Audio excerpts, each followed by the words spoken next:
Hello everyone, now that we're done talking about builds that don't use an exotic class item, we can start talking about builds that do use an exotic class item, hooray! And today we are looking at Warlocks. Now, I'm not going to be doing a ton of specific build crafting in this video, this is just more of a breakdown of what class items I think you should be holding on to and why. I would say Warlocks are firmly in second place in the class item wars. They have a bit more going on than Titan does, but definitely not nearly as much as Hunter. I also went over every single combination of class item and did some polls with my Twitch community to see what class items people were farming for the most for PvE, just to get some community data and maybe some more anecdotal data. A big thing to note is that while I will be talking about perks that have synergy with each other a good amount of the time, that is not the end-all be-all of exotic class items. There are many options out there with two non-synergistic perks, but because both perks are individually good, that will make the class item viable. This is most notable with Spirit of Inmost Light and Star Eaters for basically all classes, as we will discuss. Just because an item has synergy doesn't always make it good, and just because an item doesn't have synergy doesn't always make it bad. Warlock is a bit more spread out than Titan and Hunter. It doesn't really have just one perk that you want to automatically use for everything in the game, so we'll be ping-ponging around quite a lot in this video to a variety of setups. Let's start at what people considered to be the best combinations for Warlock in Osmiomancy Verity and inmost Verity. In my opinion, Verity is not for prismatic Warlock, which is ironic considering that Verity is a Warlock exotic.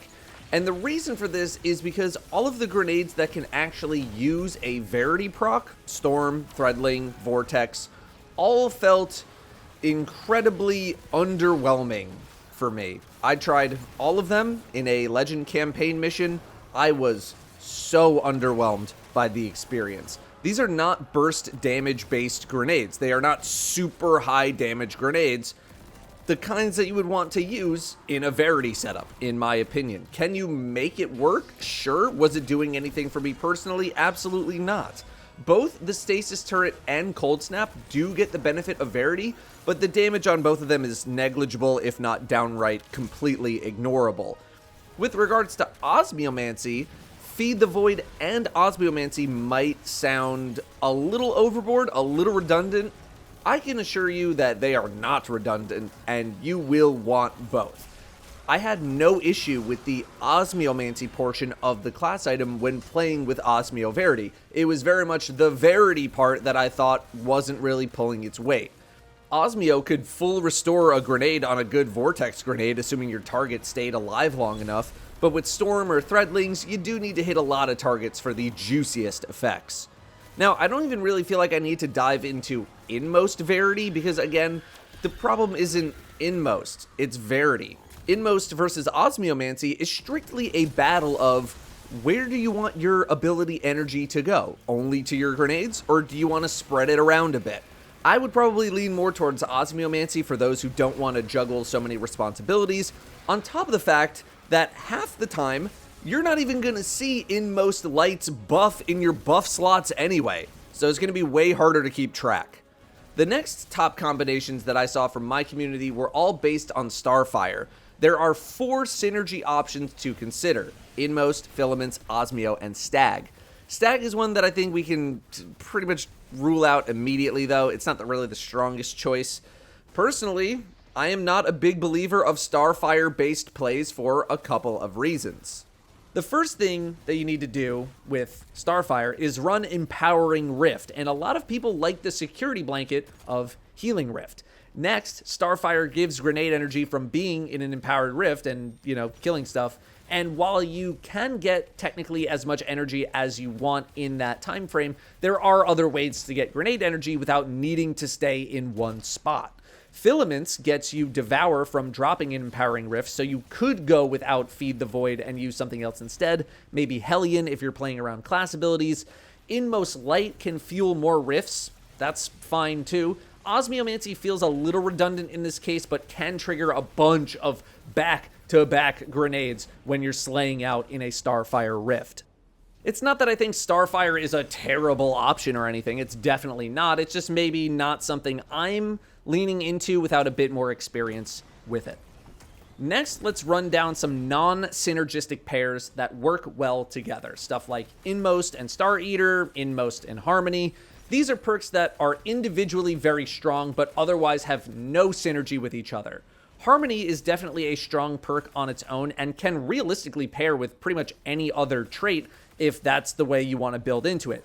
But it just doesn't really have a crazy amount of synergy with anything other than maybe apotheosis, because they both deal with getting and then using a super.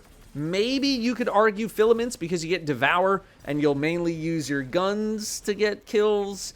I wouldn't take something random willy-nilly just to have harmony. Like, I wouldn't pick up stag or ophidian with harmony. I would just run harmony itself in that case. I would make sure you have some kind of plan, is what I'm saying. Star Eater is another perk that can pair well with almost anything to get the best of both worlds. Osmiostar, Inmost Light Star, things like that. But there's one thing in particular that you should look for, and that's Apotheosis Star. I am normally a big Apotheosis hater. I just don't think the perk is that good. But when combined with Star Eater, you can do a really big burst of damage, followed up with a bunch of extra ability damage. People have been using Euphony, the raid exotic, and this class item to stack up the Euphony perk really high, really quickly, so that their Euphony shots deal really high damage right away, as opposed to having to stack it slowly over time with your shots. You'll super with Needlestorm, throw a bunch of Threadling grenades after, and then go to town on the boss with Euphony, resulting in some pretty high damage. Doesn't work as well on the Witness, and I've tried, but it works on many other bosses in the game. Of course, you could just opt for a huge Nova Bomb as well and just call it a day. I do consider this to be more of a swap exotic though, as literally every other part of your gameplay outside using your super and the few seconds after, this item is going to be doing nothing. If you really enjoy Apotheosis, you could absolutely combine it with Harmony and maybe get to a point where you're getting your super often enough that it doesn't need to be a swap exotic. Warlocks also get access to some melee-centric items too. Assassin Syntho, Assassin Claw, Syntho Inmost Light, Claw Inmost Light, Necrotic Syntho, Necrotic Claw. After testing out a couple of Lightning Surge variant builds in PvE with no class item but with Necro, I was left a bit underwhelmed by the experience in mid-tier and maybe some endgame content. So I don't know how much you really want to actually build into melee for stuff that might give you some resistance. My friends liked running a Necro Claw setup in some easier GMs with Snap Melee, not Lightning Surge. For lower stakes content though, go crazy. Lightning Surge has shown a lot more promise in PvP, especially with 3 charges, and people have been taking advantage of things like Necro to spread poison to other players. Assassin is for those who want to play a bit more defensively or cautiously, but if you're going to play that way, I don't even think you should really be melee-centric to begin with, outside of Arcane Needle, which at least has a little bit of range to it. Most Warlock melees are utility abilities as well. Pocket Singularity, that pushes. Penumbral Blast, that freezes. Snap is good, but you mainly want it for the ignition. Chain Lightning is mainly for jolt, and Arcane Needle spreads Unravel, although at least it does a little bit of damage. They're not necessarily about hitting super hard. Necro and Syntho works both in PvE and PvP to spread poison and to make those Lightning Surge attacks hit a little bit harder, which they really need to do in mid-tier and endgame content, in my opinion, and this class item might be the thing to bring it over the edge.